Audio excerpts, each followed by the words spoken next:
iniciando aqui, e ele não tem ainda uma grana para investir em alguns cursos e tal, quais são as ferramentas hoje, sites, por exemplo, que o cara pode ir lá dar uma estudada nos indicadores, por exemplo, de forma mais fácil, para o cara que está iniciando ali? É difícil você achar isso num site. Eu acho que o ideal é você fazer um curso de trading realmente para operar com isso. Existem vários cursos no mercado que você consegue encontrar. E você utilizar ferramentas como o TradingView, por exemplo, que é uma ferramenta gratuita.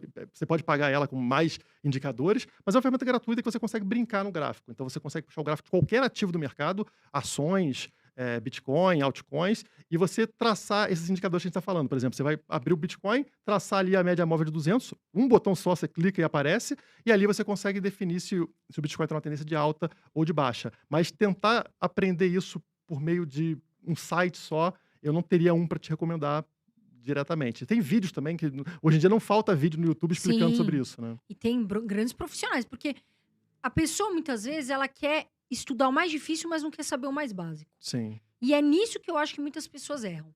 Elas pecam nisso, porque ela tem que saber o básico e depois dali em diante ela vai sabendo o difícil. Não adianta nada ela pegar um gráfico ali, né, que a gente às vezes vê que parece para pessoas que não conhecem, falam: "Meu Deus, o que que é isso?" Se ela não lê o básico, se ela não sabe do que é o projeto. Então, o básico, arroz e feijão tem que ser, na minha opinião, ser feito com mais excelência e depois você passa ali pro difícil. Agora a gente tá falando muito de altcoins. Depois eu quero saber a sua carteira também, que você não me conta as coisas. Guilherme, você investe em alguma altcoin? Então, como eu falei, eu sou maximalista, né? Eu não sou muito chegado em altcoins por questões fundamentalistas, mas eu tenho altcoins por um motivo de tentar acumular mais Bitcoin. Então, a minha tática é, como eu sei que o mercado gosta de altcoins e elas tendem a subir, o que eu vou fazer? Eu vou tentar tirar vantagem disso. Quando eu percebo que elas vão dar uma disparada com relação ao Bitcoin, eu entro mais pesado nelas. Então, assim, minha carteira hoje, se fosse pegar cripto, deve ter 70% Bitcoin, 20% Ethereum, e não porque eu gosto da Ethereum, mas porque eu sei que o mercado começa a gostar da Ethereum. Porque você imagina, o cara que entra no mercado, as grandes empresas, grandes instituições, elas vão entrar pelo Bitcoin. E depois de enjoar um pouco, de comprar bastante Bitcoin, ela vai falar: vou olhar para outra. E o segundo lugar é a Ethereum, é a maior plataforma que permite aplicativos descentralizados, contratos inteligentes. Então, essa grana também vai pingar na Ethereum. E ela sobe muito mais forte, por quê? Porque para você dobrar o valor do Bitcoin no mercado, você precisa injetar 800 bilhões. Na segunda colocada, muito menos do que isso, 200 bilhões e assim por diante. Então, o pump nelas é muito mais fácil, né? E esperando essa valorização, eu tenho ali cerca de 20% em Ethereum. E o restante eu coloco em várias apostas pequenininhas, que eu nem sei, para falar a verdade, porque eu vou comprando um bando de coisinha para ver se alguma dá uma disparada. Mas Mas isso é você tem extremamente alguma arriscado. que você pode citar pra gente? Sei lá, alguma compra que você fez agora recente, enfim. Eu tenho desde Cardano, que foi uma péssima compra, porque eu entrei no momento errado e ela despencou, como tenho também Terra Luna, que é um projeto que eu acho que ele tem uma boa chance de valorização, porque ele é um criador de stablecoins. É um criador de Eles moedas que estão numa mantém. briga lá, né? Tem até uma aposta. Compraram lá 1 milhão, colocaram. Um falou que vai ser ruim, o outro bom. Eles pegaram e falaram assim: então vem cá, $1 milhão, né? Quem ganhar, quem achar que é bom ou ruim, pô, podiam dar pra gente um pouco, né, Guilherme? Mas quem que fez essa aposta? Foi o CEO, né? O que criou, e teve alguém que foi contra, né? Quem que foi? Eu tô muito por fora dessa história.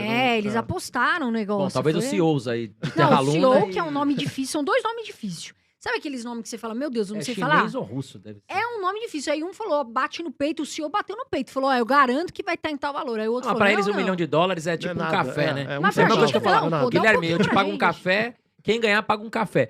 Agora, Guilherme, as altcoins que estão chegando no mercado, muitas delas têm um projeto legal, têm uma tecnologia avançada, e muitos especialistas falam que é até mais avançado do que o Bitcoin.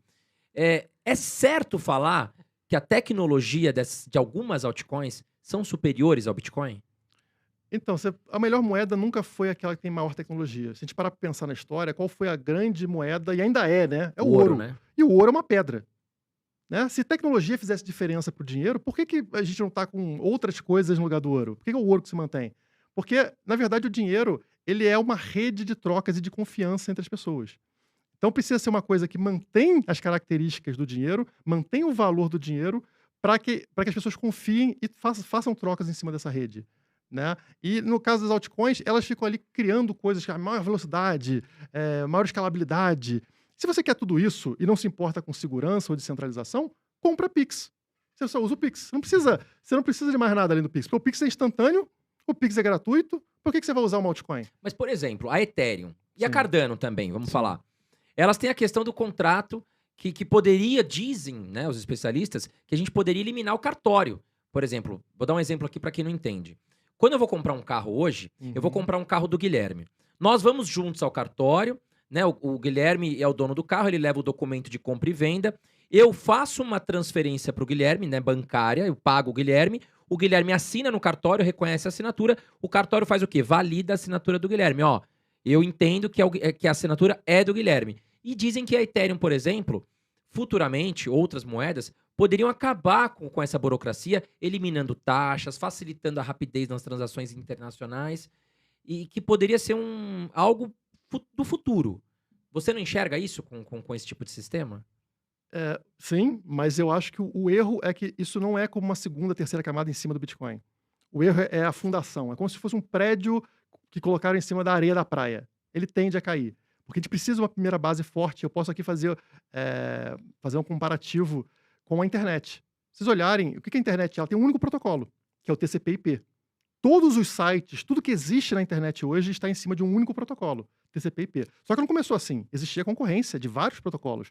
Por que a gente só usa um e não vários protocolos? Eu tenho o meu canal num protocolo, você tem o de vocês no outro protocolo. Por que estamos todos no mesmo protocolo, né? Porque isso facilita a interação entre a gente, as trocas de informação. O usuário entra somente por um local e está tudo ali dentro, e também garante maior segurança. Porque você imagina o seguinte: eu uso Bitcoin, você usa Ethereum. Só que a gente quer fazer transação.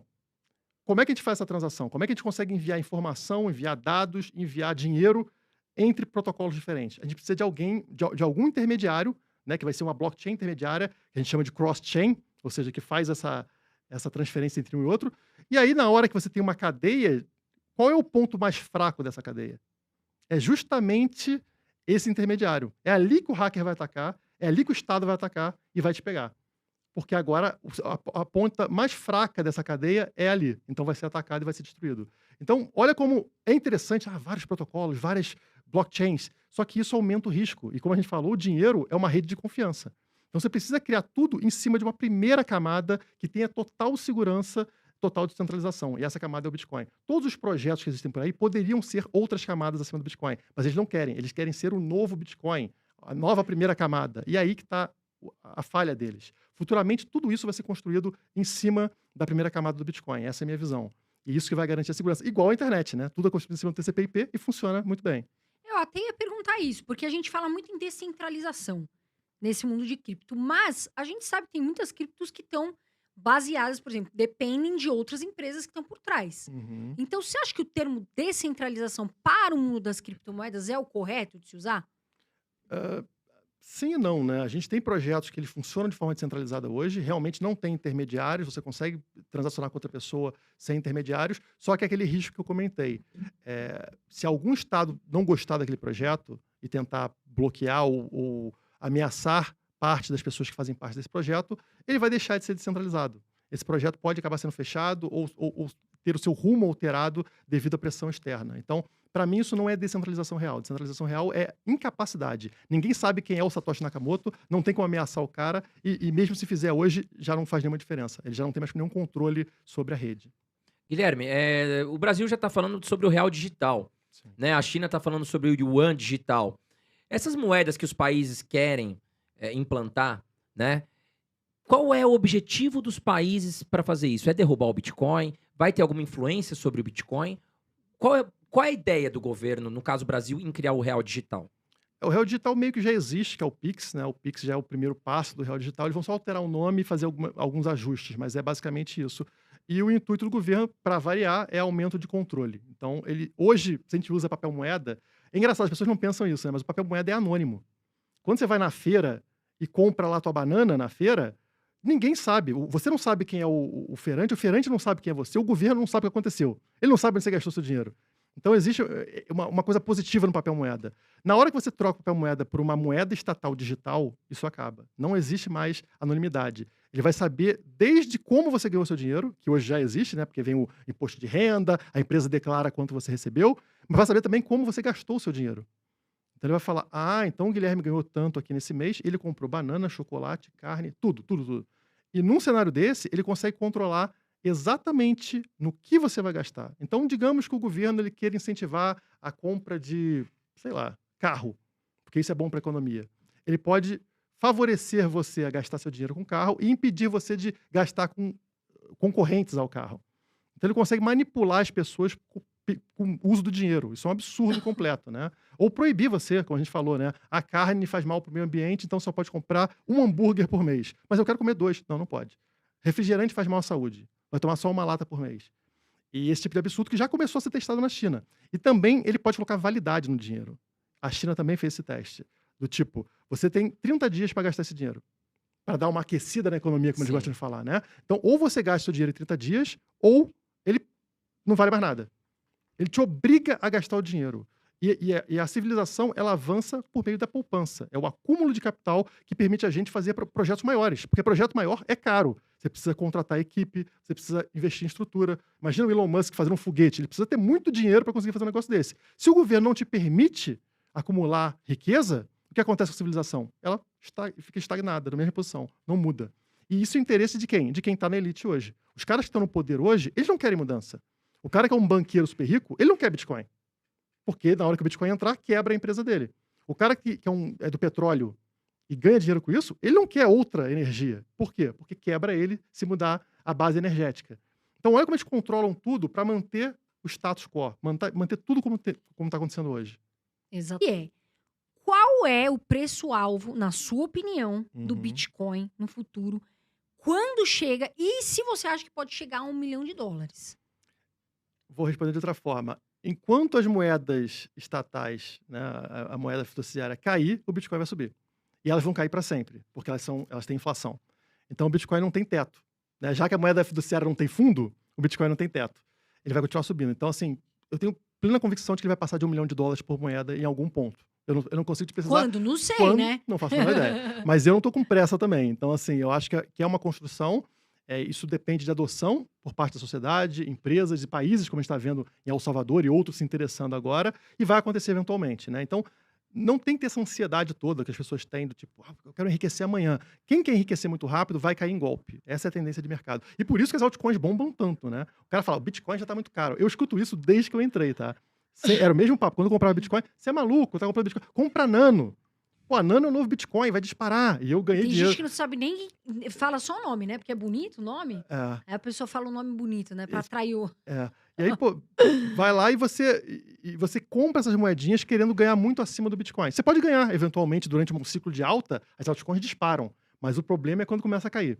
Que elas devolvem tudo isso e o Bitcoin mantém ali, cada vez mais, né? A volatilidade dele vai caindo, que é um processo natural da moeda. Quando ela vai sendo mais adotada, a volatilidade vai caindo. Por isso que o ouro tem uma volatilidade tão pequena hoje. Mas o Bitcoin é muito novo. O Bitcoin tem 13 anos. Então, assim, vai levar um tempo para a volatilidade de ficar próxima ao que a gente tem hoje com as moedas estatais ou com o próprio ouro. Agora, falando em ouro, você acha que vale a pena investir em Pax Gold, por exemplo?